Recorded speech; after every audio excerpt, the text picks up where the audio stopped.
Good morning.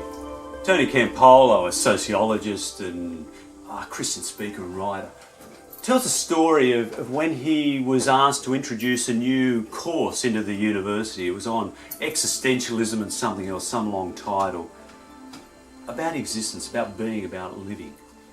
He goes into the first lecture and there's all the students gathered, and he looks around, and then he goes up to a bright-eyed, bushy-tailed young bloke up the front and says, "Son, how long have you lived? How long have you been alive?" The guy looks and says, "I don't know, I'm 22 years old, I guess 22 years. He says, no, not how long has your heart beat, but how long have you lived?" The guy's, "What do you mean?" And the other students are kind of, "What's he on about?" He said, let me tell you a story. So Campolo goes on with this story. When I was in the 9th grade, our class went to New York City to see the Big Apple. We went to the top of the Empire State Building, to the observation deck high up. And we're supposed to be looking around at this cityscape, the vista of New York City spread out around us from this highest point. But we were Year 9 boys and we were more interested in girls, so we're running around chasing the girls, showing off, doing whatever.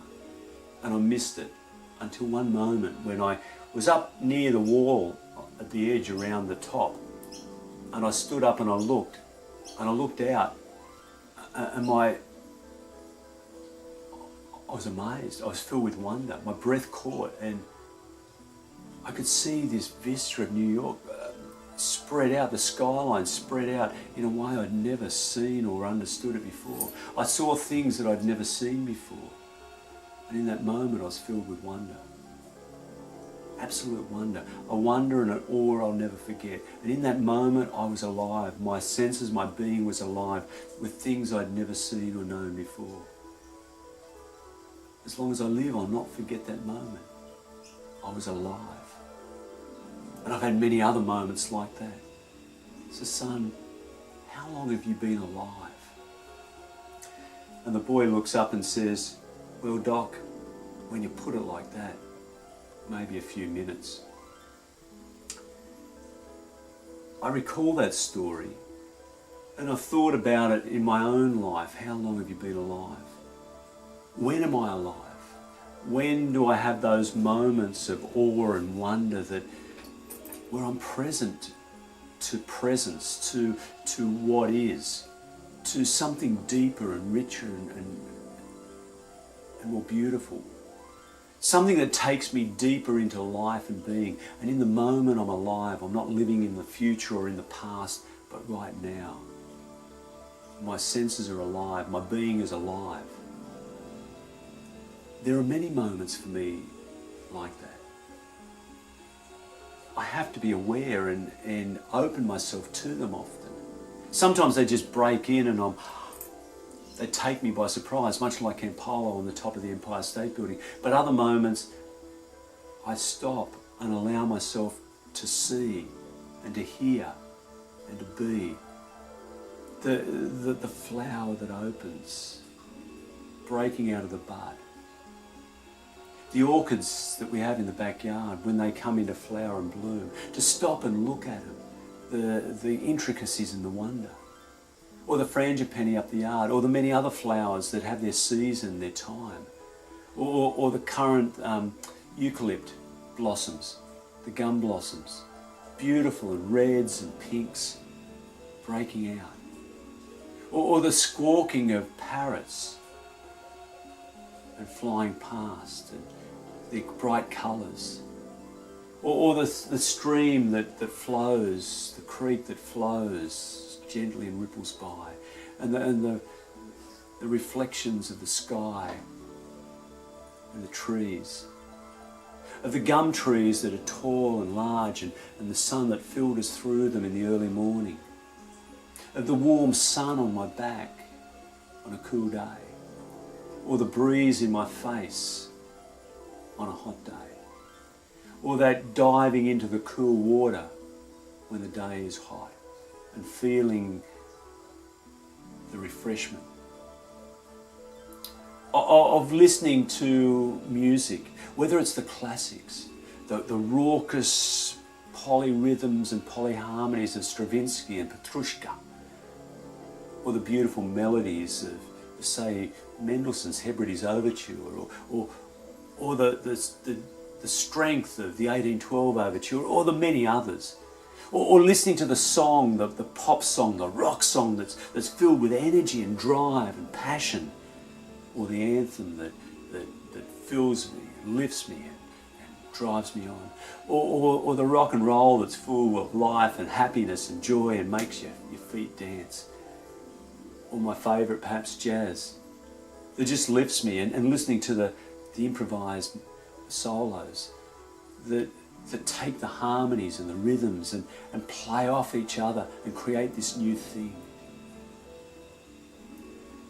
Last year, Susan and I went to Western New South Wales, and one of the stops was White Cliffs, and of course I had my camera, and we stopped in the underground motel, and sunset, as sunset was coming, I climbed up. You could climb up through the middle onto the mount on the hill, and I looked down and I could see for kilometres and kilometres around.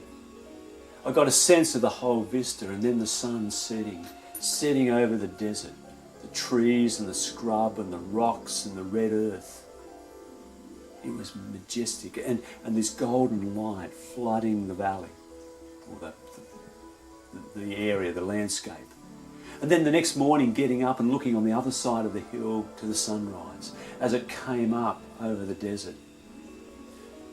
On that hill, I could see, a bit like Campolo, I could see the distance, I could see the big picture of the desert, but it also had this awe and wonder of the moment of the sun setting or the sun rising. And then we moved on to Broken Hill, and again climbing up the mount there and looking out over the city and gaining a sense of wonder and perspective of this Broken Hill city and the desert in the background.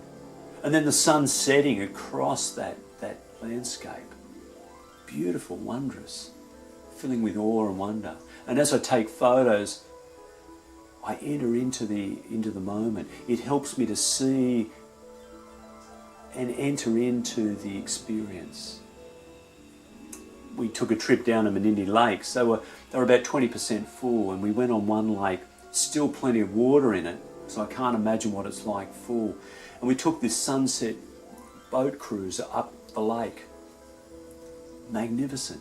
As the sun reflected, the light, the fading light reflected off the water and through the trees, and every moment changing and different. And me taking photos of experiencing these moments and interacting with them with a camera. It was just magic.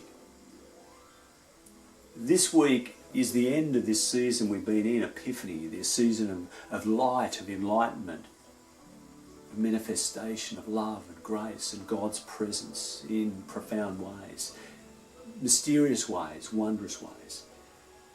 Next week we'll enter the season of Lent, that journey towards Easter, struggling with the realities of life and what that means as Jesus journeys to the cross and death.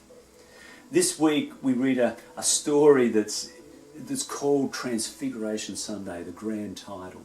It comes from the story that's told in each of the stories of Jesus, called the Transfiguration. Jesus he's on this journey to the cross, and he takes three disciples in a sanctum, if you like, Peter, James and John, up a hill, a mountain. And they're consumed by cloud. And in the midst of the cloud, they look, and Jesus is transfigured, changed, glowing white in this vision, this mystical experience. And there's Moses and Elijah, and they're talking. And the disciples are filled with awe and wonder in this moment that overtakes them, overwhelms them. Their senses are on fire and they're alive. And they realise this transcendent, this beautiful moment. And Peter wants to hold it and contain it. And he says, let's build 3 tents for Jesus, Moses and Elijah, and let's keep this moment, let's hold it, let's keep it going. But you can't control a moment like that. You can't hold it, you can't contain it. You've got to experience it. You've got to let go and allow yourself to flow into it and to be part of it, and to allow it to enter you and to change you and to become part of who you are and will be. Anyway, the moment ends and Jesus is standing there normal, and he wants them not to speak of this moment until later on. And they don't quite understand why, but how do you speak about a moment of intense awe and wonder, a moment that enlivens your spirit and sets it on fire? You know it's there, and you know your experience, and you know what you want to say, but words can never contain it, can never capture the beauty and the truth and the wonder. And this moment for them was seeing a vista. I mean, they could probably see the vista on their way down to Jerusalem, down there somewhere.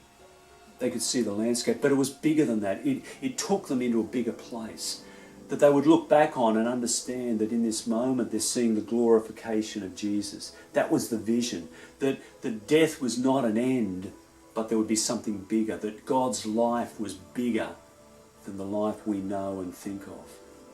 And I guess the disciples writing about this afterwards, in this instance Matthew's community, in the midst of the struggles day to day, the life of challenges, this moment reminds them that there's something bigger, that takes them out of their own personal experiences into a bigger picture of reality. And it's not just the reality of the world around with its struggles and challenges and joys and pain, but a bigger world, a bigger universe that God is present in which God feels and knows and loves.